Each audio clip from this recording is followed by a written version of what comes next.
David. Yeah, well, I mean, it's not much of a view looking at the door, but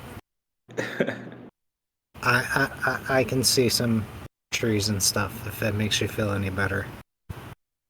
That's great. I am pro spending time off the screen.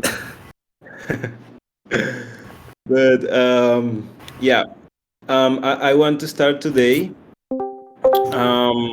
If you want, you can jump into the agenda documents. I am sharing my screen, right? Yeah, to the agenda and notes document. And today I want to talk about something that is defined as the cloud of memory, and that is the image that we make of ourselves and the bag that we carry with ourselves every time, because we always like identify to certain things, and when we identify to those certain things, like we start carrying and shaping the world and the relationship we have with the world through that identity. And like I have been reading this book that my brother shared with me that talks about karma, and it's very interesting because um, I think that there are several practices that can like work in tandem, and I feel like the idea of Ho'oponopono and the idea of cleaning memories also has to can relate a little bit with this idea of karma and the bag. He calls them the karmic bag we carry around, and that it's good as the same way that we go to sleep all every day, like to clean some memories of our body. It's also good to sometimes try to clean the memories of the identities that we relate to, so that we can let the light go through us. So here is this video. What I'm going to talk about is who. The question is, who am I? I am going to put it all the time, but what I really want to focus is on the part of the cloud of the memory. And sometimes when we carry that cloud of memory, we don't let like light flow through us. So yeah, I will put this video, and then we'll continue with the question. Hey, Monk, I think you're sharing your wrong screen, maybe. No, I just have one screen. Oh, okay. Because it's just showing Discord.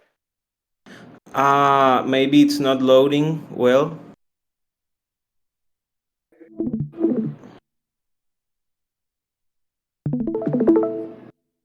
Okay. Is it showing now? YouTube? Yeah. Yep. That's the most important question in your life, is to answer the question, who am I? Because what happens is when you don't know who you are, you become a problem. So it's important to answer the question, who am I? I'm going to take you back to the beginning, called zero. This is where we're always going to come back, is to zero. When you hear great sages such as Buddha says, come back to void, zero. You hear the same message from people as great sages such as Jesus, come back to purity of soul. Even Shakespeare talks about coming back to blank. So why is it that you want to come back to zero? Because that zero is where all your answers are. So zero, when you are at zero, Buddha says you become enlightened, so you become the I am. When you become the I am, you become inspiration. You get inspired. When you are inspired, you get the right sources of wealth. When you are inspired, you get the right relationship. You get the right place to live. And it comes all without your having to effort. No no effort. So the Ho'oponopono is about taking you back to zero. How do we do that? We erase the data.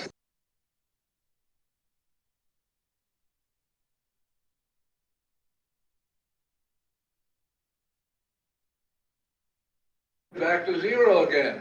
Then you become inspired again, see? Most of the time, we are stuck in what Buddha called the cloud of memory. Huh? Light goes off. I will demonstrate. I'm talking about you. In the beginning, there was nothing.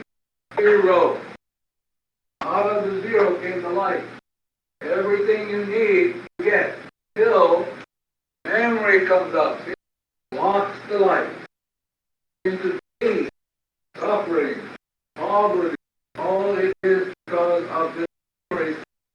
Ho'oponopono releases the memory. Release the memory, you are back to zero. It enlightens you. All of your problems are memories in you, not in your mother, not in your boss, not in the government, in you. So the idea of the Ho'oponopono is release memory. Everything you need to get.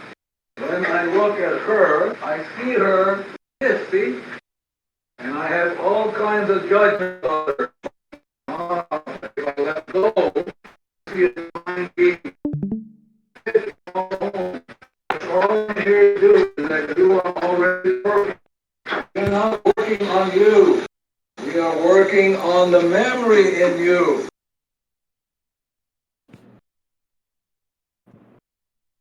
I love this video. I think it's like very easy, but at the same time very profound. Because yeah, we have so many things that like ground us and to the world, and we think that we are those things, but that also like limits the way we experience reality and the profoundness of the experience that we have. So my question is, what are your identifications? What do you identify with? Because if you can find and what you identify with, you can also find what you don't want to continue identifying with, and in that way start shaping your relationship with reality in another way. Or also if you find out that sometimes that you can have like a cloud of memory, also that can make you conscious about it, and also encourage you to like try to see further from that cloud of memory, so that you can become inspired again. And yeah, so I feel that I identified by being a male. I identify being from Colombia, and I feel that that identification of coming from Colombia like shapes a lot like my perception of the world and how I interact with things.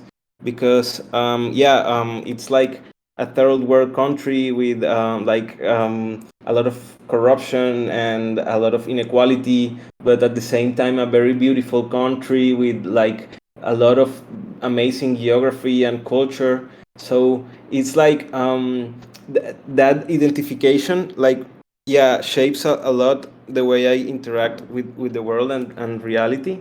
And like sometimes like I also identify myself as someone who is in a privileged position. And because like I also like I see so many like needs in my context and in my country, and I thank God that I have like this safe space, that I get to work with amazing people, that I don't have to like repeat these like paradigms of production that are like harming the world, and that I get to work like thinking that I am working for a positive change. I also identify being a humanist. It's not that I don't like numbers, because I am good at math and like I like numbers, but sometimes I feel that we separate numbers from things, and we think that numbers are a thing itself. And I don't like when we do that, because we like abstract everything into numbers, and I feel that numbers is like a way of interacting with reality, but not reality itself. And yeah, that sometimes that makes me that when I see like numbers, sometimes like I close myself, but it's not that like I don't understand them. It's just like I feel that sometimes we want to see everything through logic, and I feel that there are other components that also influence in every outcome. Well, I identify myself as being someone young. Like I am 28 years old, but I still feel young, and I feel like, yeah. When I think of myself, I always remember me being like 18 or 20. So maybe, like I am a little bit of scared of growing up, but also growing up is good. So yeah, I I think that's yeah, that it's not good or bad to identify by being young, but yeah, that shapes the way I see the world. And I also have a strong identification with with um, like um, thinking of a change of institutions, because I think that the institutions that we have right now are based over man-to-man exploitation, and I think that that is one key thing that could help evolve our institutions when we stop exploiting each other. And yeah, um, I want to pass to Didan.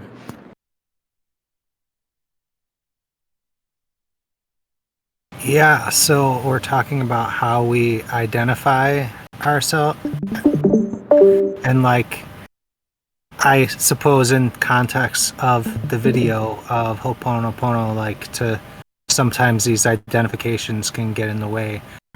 Anyways, I don't know. Yeah, I'm in like sort of in between place of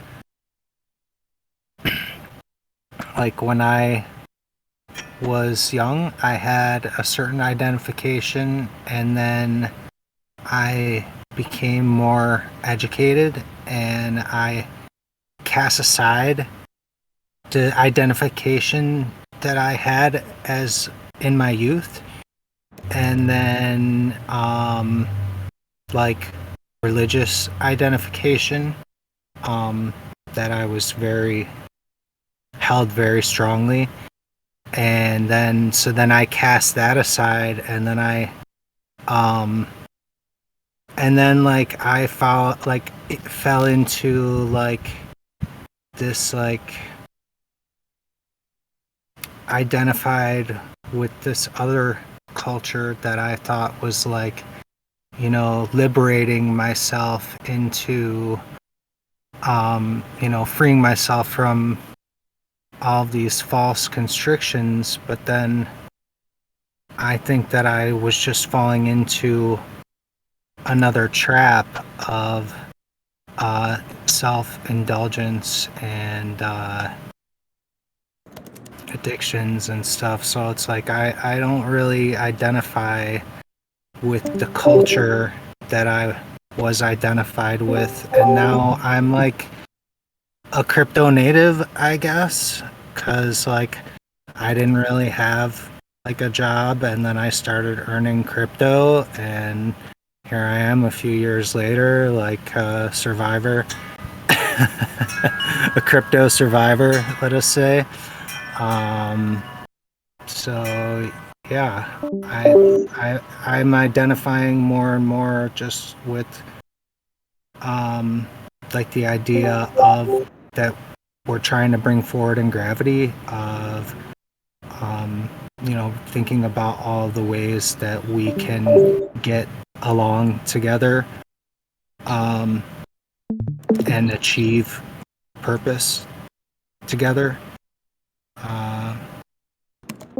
and resolve any conflicts in that process. Yeah, that was yeah. So I don't know.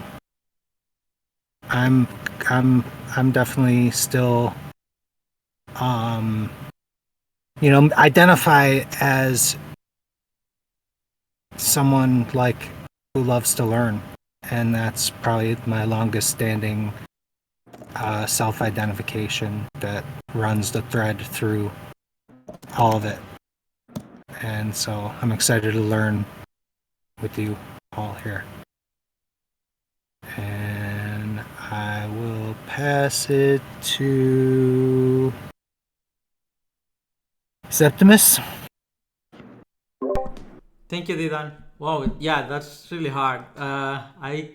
I'm like super competitive, but in the good way. Like when I'm with my friends, like in doing sport and that the thing. Like I like like we compete like who do more, and yeah, it's awesome. I also consider myself a male, and I think yeah, also as Juan, I think I'm a kind of a privileged position, and I would love like the like I really like the, like justice, and at the same time I'm competitive, so I really would like this, like like well have like it's good to have people like who have more or less, but it's very important that we start from the same point, and like it's like in jurisdictionally, or I don't know the English word, but the rules and that stuff, and the point of start, it should be like the same for everyone. But then like competing, like it's fine. Like if some dudes like become better than the others, and I think that's fine. But it's very important. Like I was saying, like the starting point is the same for everyone. So yeah, that's why privileged positions sucks. And I'll pass it to Chui. Thank you, Seppi. I can relate a lot to what you have mentioned. Uh, I always also had a like a problem with uh, like people around me and what they give value to. Like how they measure value. Like as I grew up, I remember like as a kid, uh, just like doing like stuff for the just for the sake of fun, and like I don't know, like I'm also like 29 years old. I feel related to you, Juanca, because it's like it's like not the same, but like I enjoy like viewing myself like at a certain age. So in this sense, what people give value to, and just uh, I have always I have always believed that if you put like enough effort on it, that's where the magic happens in any kind of like personal or professional project. Uh, but I think like when it's all like about money, it's like it steals the magic away from it in many senses. So I can relate to this privileged position at the same time, where uh, not a lot of people are able to uh, do what they really love and enjoy, because they lost faith in the amount of value that it has, and how it provides of uh, this sense of magic to the people around them. So uh, what you shared, Juan,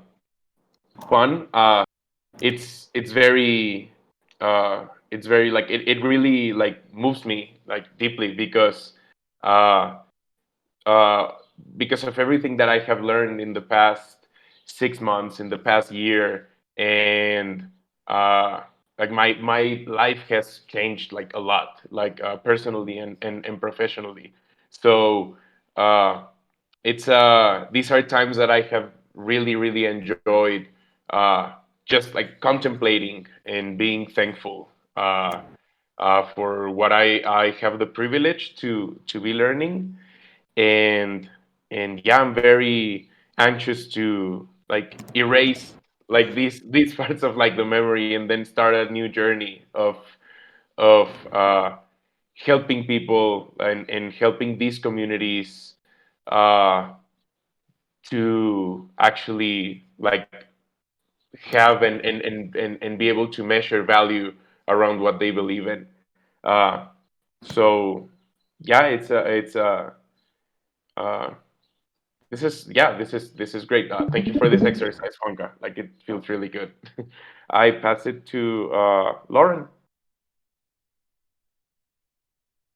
Hey everyone. This is really fun. I really like thinking about what I identify as because I find I also spend a lot of time talking about how I don't identify with things very much. I'm like, oh yeah.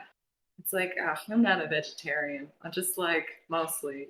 I'm just like with a lot of different things when it comes to yeah, like everything. But then so when I was thinking and sitting here like reflecting on what you guys were sharing about what do you identify as, I was like, okay, what do I actually identify as? And I do identify as a woman. But it's like, okay, but it's not important because I can also like identify with like me having masculine qualities, but like a way in which that kind of like manifests also is like, oh, I identify myself as like an attractive woman, and then so it's like that affects the way that I interact with everybody, and it affects the way in which like if people talk to me, I'm like, oh, they just want this, they just want this. They're talking to me because they're like, oh, you're an attractive woman. So it's like affects the way in which I perceive myself, and then that affects the way in which I interact with the world, and then also affects what I attract to me. Do you know? It's like I'm imposing my identifications on my reality rather than like actually leaving open space for things to like appear as they are and they enter my life. So then I was like, okay, what else do I identify as? And one thing I identify very strongly with is like the idea that I am good, the idea that I am like moral or just or like good intentions, like and the sort of like I'm a good person mentality, and in some ways like yeah, that's cool, like I want to be a good person, but also maybe my attachment to being a good person also then can affect the way in which I interact with other people, where it's like, you know, I don't want to be found out as wrong or as bad, like that I did a bad thing. So it's like this also leads to then shame or like hiding or you know, trying to skew or stretch stories in order to like not be found out as bad because I'm good. I tell everyone I'm good. I tell everybody I have good intentions and high integrity. I'm very trustworthy, but it's like, but maybe if I could be like more authentic, then that actually would open space for something else. So there's that. And then I was thinking of other identifications. Like I really identify myself with being smart and capable and like being able to like hold and maintain everything. So it's like no matter what tasks I take on, I'm like, I can do them all and I can do them all. But sometimes it's exhausting. It's like I have to maintain this image I created for myself of like always being capable and smart and I can do everything. And I don't need anybody in this whole idea. Yeah, and even like the privileged idea too. It's like a few of you have mentioned like I identify with being privileged. That's also very interesting. I also identify with being privileged, and it's like I think like I can have or do or access or create anything that I want because I'm like I like live in this world and I come from this place, and so it's like something to identify with and also something to be grateful for. But it's interesting to like mull it over and like what would happen if I were to release also this identity and allow just like space for what is rather than like with my impositions and the forms I shape over it. Yeah, I could keep going, but we don't have too much time, so I'll pass it. I'm going to pass it to Griff. Yeah, I identify as a male, privileged, very much crypto native. I like that one. Nomad. I'm definitely a nomad. I identify as an engineer, problem solver, a solutions person. Definitely a lot of what the stuff that Lauren said. I can do all these things. It's way too much. Way too much. I do way too much. I can't do all the things. Identify as like social and extroverted and friendly and like they call that, I don't know, like good with people. Identify as good with people. And yeah, I also really identify as a workaholic or someone who's like, if it's not work, I don't know what it is, but like, I don't know if it's an identity, but well, yeah, it's like this like giveth identity or the charitable blockchain identity. I don't know that they're like blockchain for good, you know, a leader in the blockchain for good space, and that's it's very much an identity that influences me every day. And yeah, and that's probably enough. I'll pass it to Ashley. Hi, everybody. This is a really interesting conversation. And as I think about it, I think a lot of my identity has been formed through like challenges that I've overcome in my life and like the way that I react to certain situations where as I then like prove to myself that I am like this type of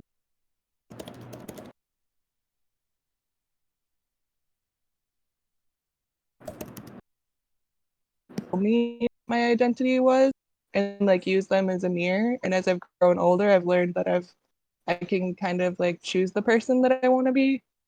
But then I also think that each day I identify differently depending on how I wake up or how I'm feeling about myself that day, or, you know, my mood has a lot to do with how I identify as well. And I can definitely relate with the privileged part of it, which I didn't realize until later when I started exploring more and seeing other cultures and places and things, how much of a privileged position I have. Um, uh, I think that's pretty much what's coming up for me. So I'll pass it to the next person. How about Crypto Dude? Did you go already?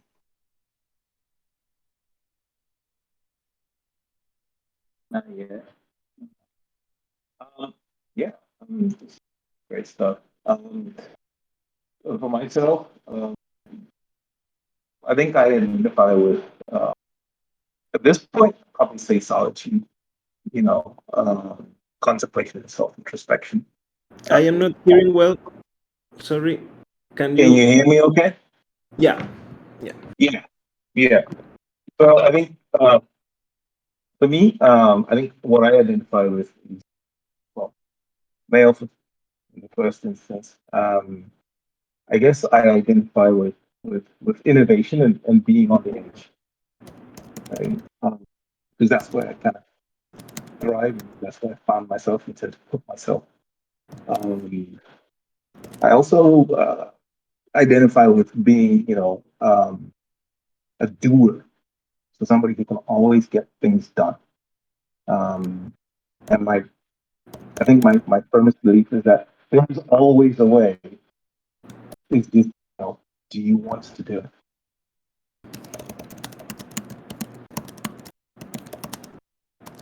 And yeah, I think the past is good.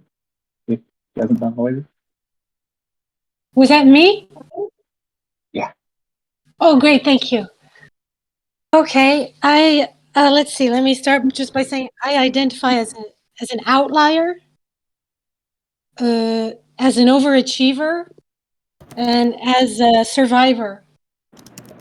I was born in prison. I was abandoned when I was about 12. My mom had 10 kids. I'm the first one in my family to go to college. And I went to live in different countries and somehow became a single parent, which is a whole different identity. So that's an identity too. And it's a very hard one. And I try to spend a lot of time thinking about undoing these identity markers. So I spend a lot of time thinking about being a composition of cells, a composition of molecules in the universe, first in the earth and then in the universe, and that the identity markers that I have are fleeting and temporary, and that in fact what I am is really just a part of in essence, that we are all part of. So that we are, that I am us, we are me, you are me, and we're all the same thing. And we spend a lot of time turned inward using pronouns like I and you, when in fact we're just these, and I'm not trying to get, spiritual here. I like to think about it as actually scientific, and maybe even like in those unexplored parts of the edges of science, right, where we don't quite understand what we're all about. So for me, when I became because of my background, incidentally, I've spent a lot of time thinking about trying to undo what that is. But of course, I mean, that all sounds profound and whatever, but in the end, I still am those things. I'm a West Coast person. So I live in France, but I'm totally, it's like the more you, and a lot of you know this, the more you spend as a nomad, the more you actually become the identity markers that you were in a way running away from. So I'm sort of more American, and not even just American. I'm Californian, and I'm Seattleite here in France because of my cultural identity, or the things that I long for that I miss. For example, Lauren mentioned, like, I'm vegetarian, and that totally matters in France because here they're just coming around to the idea of that. So in fact, if you say you're vegetarian, they hand you a salmon steak, and you say, no, that's an animal, and they say, no, oh, you mean you're vegan? You're like, yeah, okay, whatever, I don't eat animals. So anyway, there's I wanted to point out the two sides, like the markers that make me a tough woman, for example. So I am also very much a woman, and all those other things we've been sharing, where you can recognize your privilege based on your comparative analysis of how you fit into the world and what things you have. I definitely think I have a lot of struggles.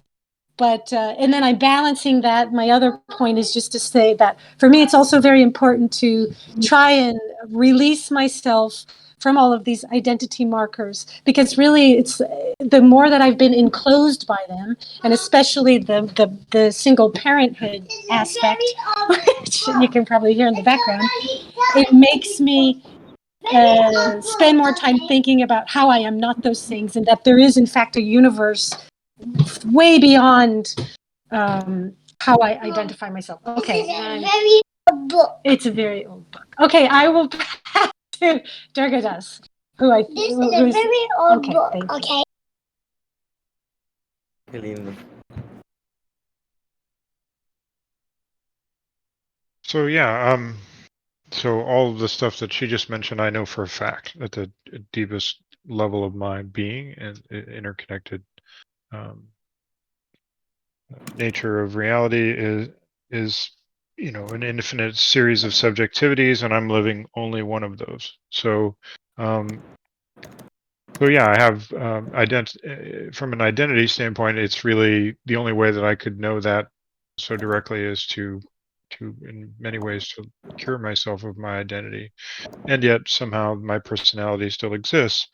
But my personality as it exists only is the tiniest portion of my general experience of life, and so yeah, I don't identify it with it that much. But it's a useful fiction, and so while I don't agree with any of it, I can appreciate the various things that it allows me to do, and I try to do that without any sense of doership at all. Other people talked about identifying with the doing part. I'm looking to cure myself of that problem, so that I can be free of having to continuously be born into body. But in any case, yeah. So my current sort of work is all about trying to make sure that people understand that crypto is completely meaningless unless you marry it to this psychology that it implies, and um, so my current investigation is really centered around how to make people understand that uh, those two things have to go together, otherwise they're completely ineffective in and of themselves. And I've got some good examples of that, but I won't take up the time to talk about that now. But in any case, that's my current identity idea. I don't know who's next.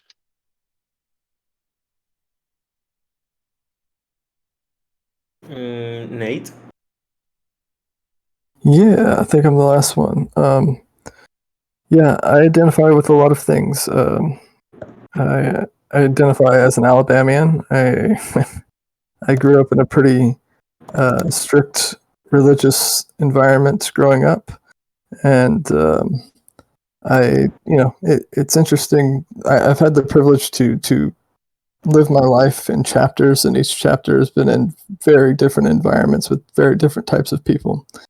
And the one thing that I've learned benefited from growing up in the South was to see how identity was, it was a benefit to create purpose for the individual, but it was also to the detriment of those individuals as well, because once you latch something on as a part of your identity, it becomes very, very hard to adapt and to change to external environments, changes in the external environment. And so a lot of people can't, I don't know the word for it, comprehend that or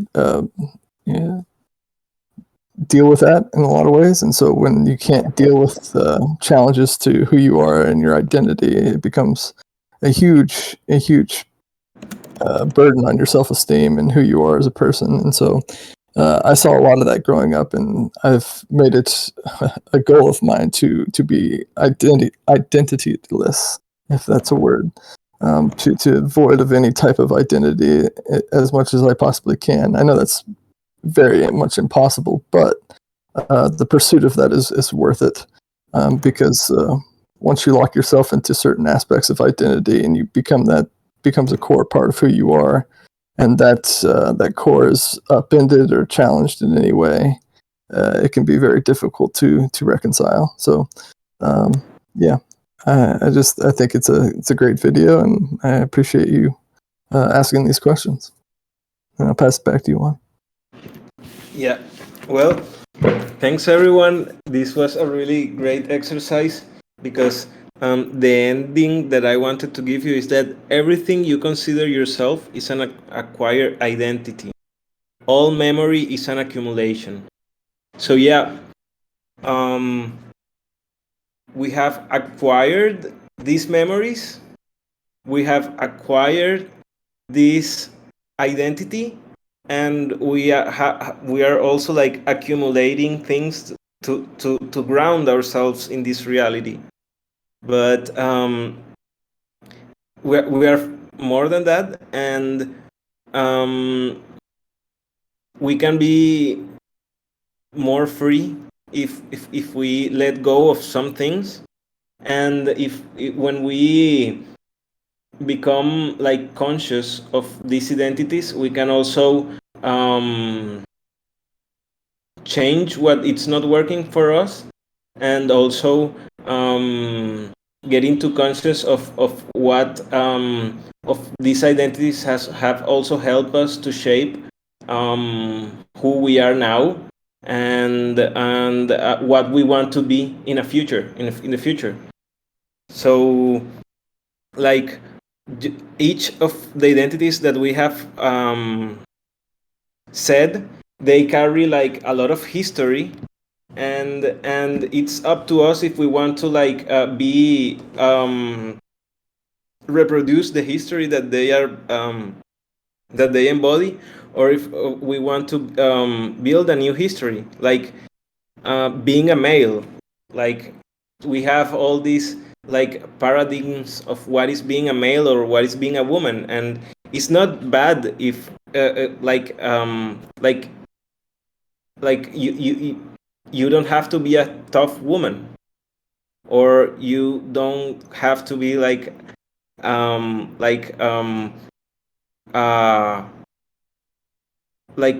yeah, you don't have to feel like there is an external motivation for things other than the really basic instinct of existing and of the expression of yourself. And yeah, sometimes we like create an image and then we have to live by that image, and sometimes that image isn't really what we want or what we feel comfortable with. And sometimes we say like, yeah, sometimes we say yes to other people, like for not letting them down, but sometimes we are also like carrying more weight than what is healthy for us. So it's important also to sometimes recognize that, okay, maybe I am like pleasing too much other people, and sometimes I forget about myself.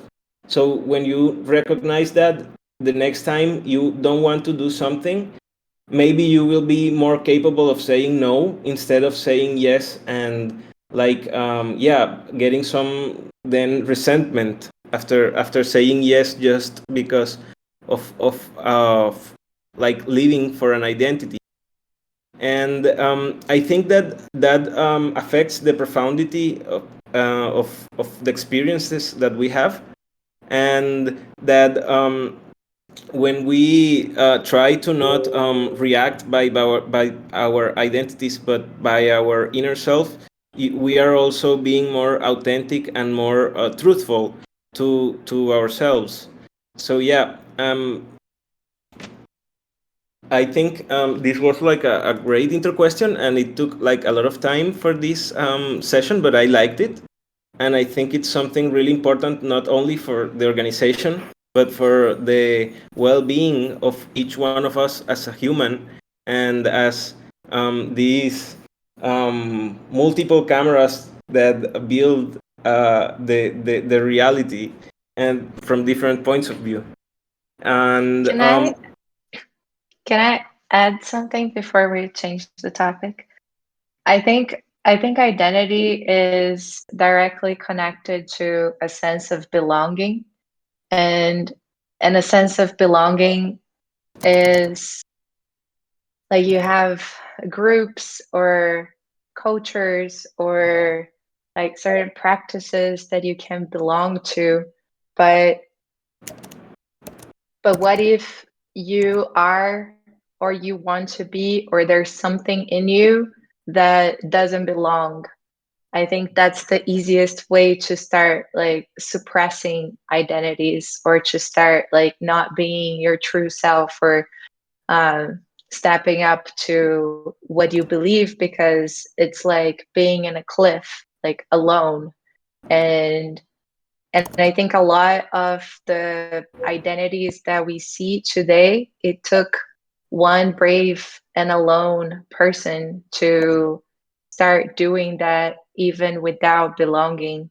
So others could start identifying with that and coming closer. And I feel like we're in a constant movement of this happening.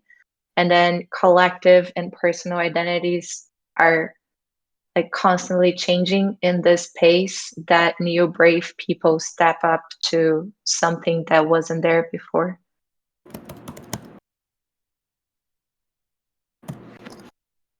These are some of the greatest therapy sessions I've ever had.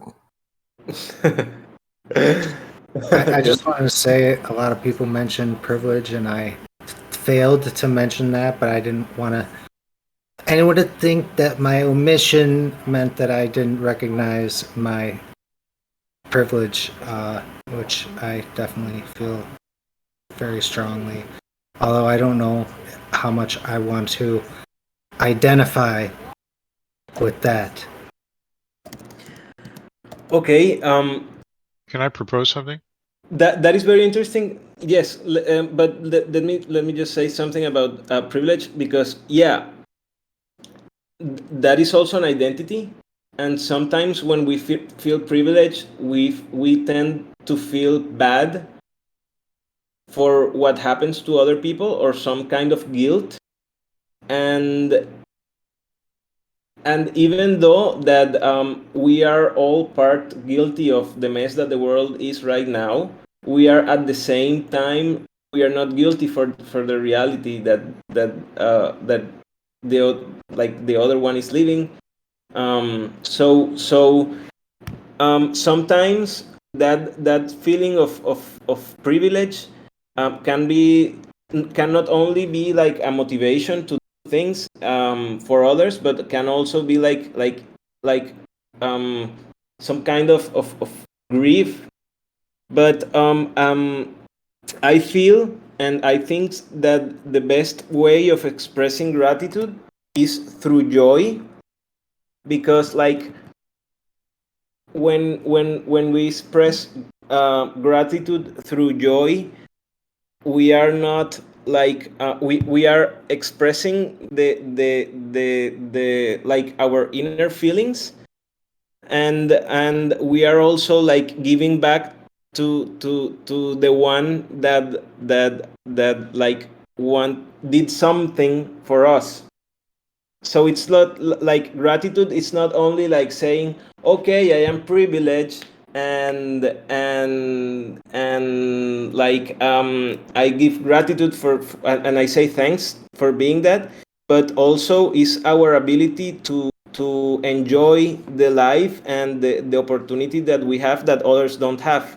So it like, yeah, even though that we are privileged, we shouldn't feel like embarrassed of saying so, or like bad for having what others don't have.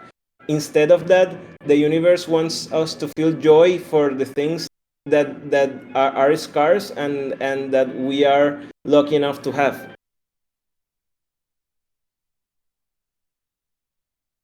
Well, maybe we have to acknowledge it to really appreciate it.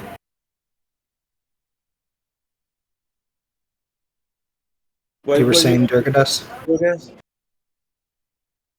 Yeah, it just a number of people mentioned privilege, and there are a certain amount of psychological shadow things, which I actually have an entire presentation on.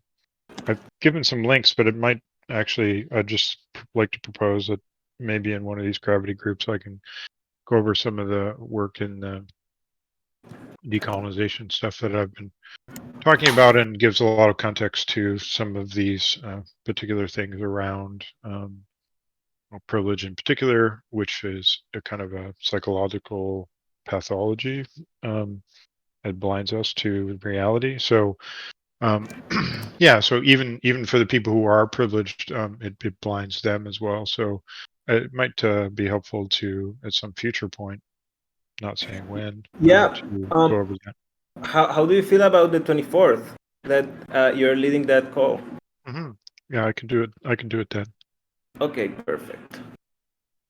Okay, the other thing that I wanted to say is that we have Ashley, that is YID Traveler, that she's a member, and Lauren, that they are members from the Giveth team, and they are wanting to implement Gravity in Giveth. So I wanted them to know, and also if they have like any questions or comments, feel free to ask them, and to see like this is the group that if you try to implement Gravity, this is the group that is going to support that to support them. And Durga's nice shirt.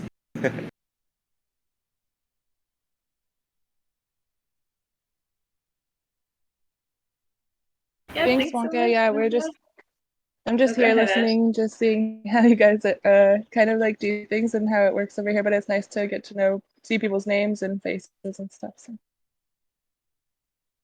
Yeah, I'm super happy to be here. I like coming to these calls anyway before gift stuff, so I'm like happy to be here for 2 reasons. And yeah, just like build more connection, and then I want to incorporate more gravity and give it. I think it's like really nice, like all of the connection, and then just like the alternative dispute resolution and everything. So yeah, thanks for having us.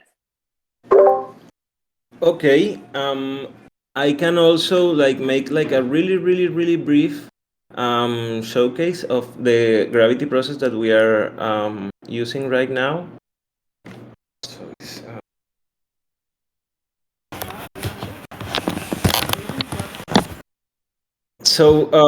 yeah, we are going to have a hack session with Giveth, and when we schedule that, I can invite some of the people in some of the Gravitons to do that.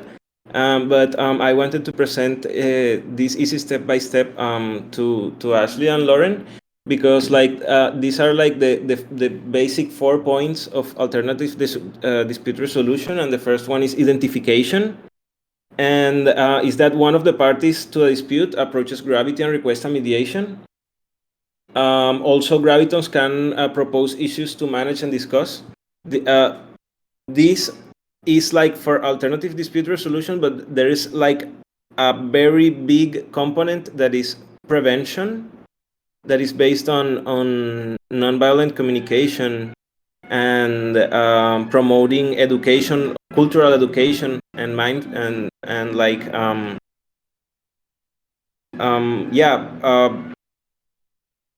ways to promote trust building, and to build a culture of agreement in the organization, and open communication is another of the aspects of prevention. Then we pass to a screening phase, where we provide the Gravitons like the relevant information, and we invite the parties to participate in a mediation process.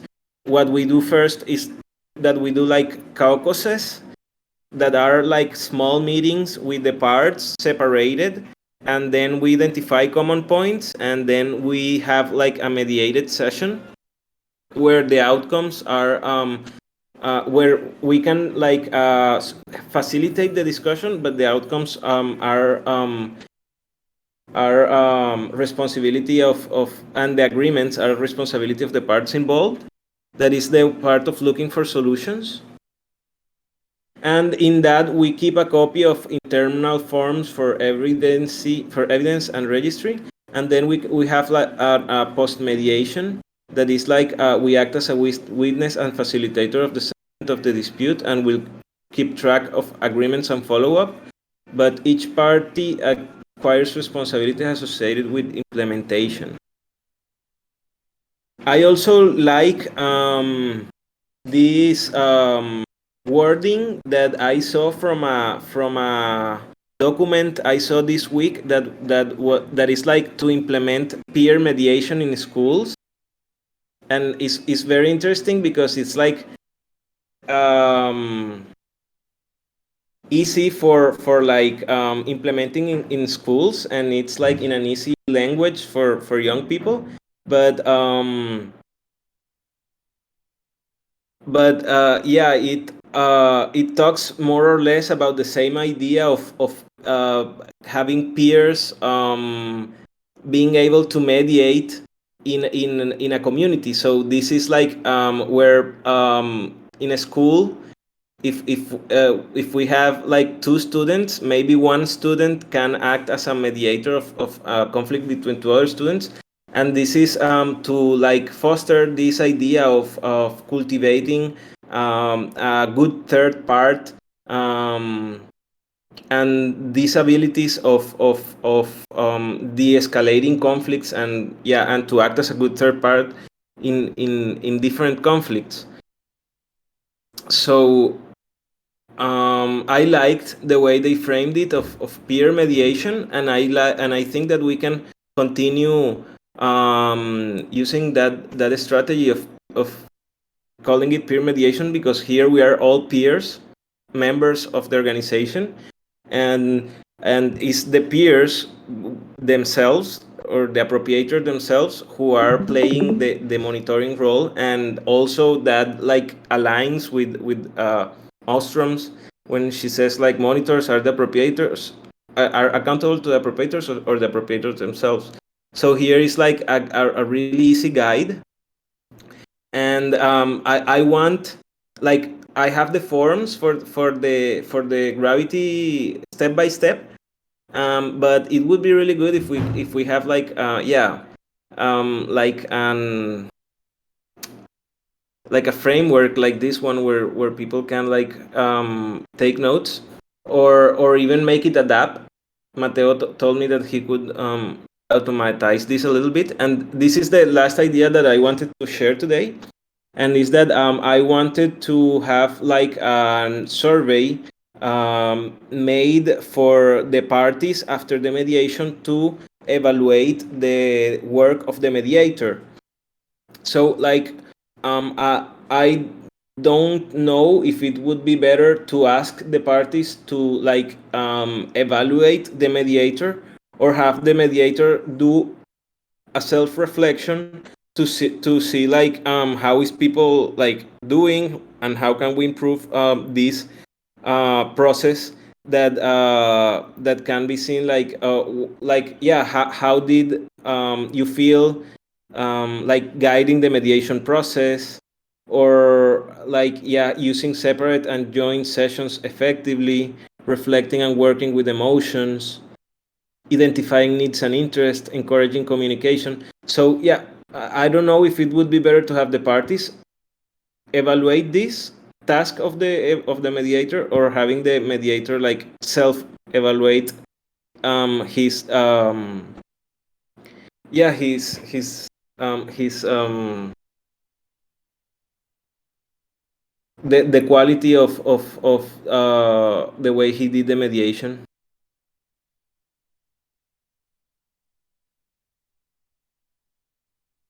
I think almost it makes sense to have feedback from the people that were mediated and also self-reflection of the mediator. Okay, you say both of them. Okay, it can be done.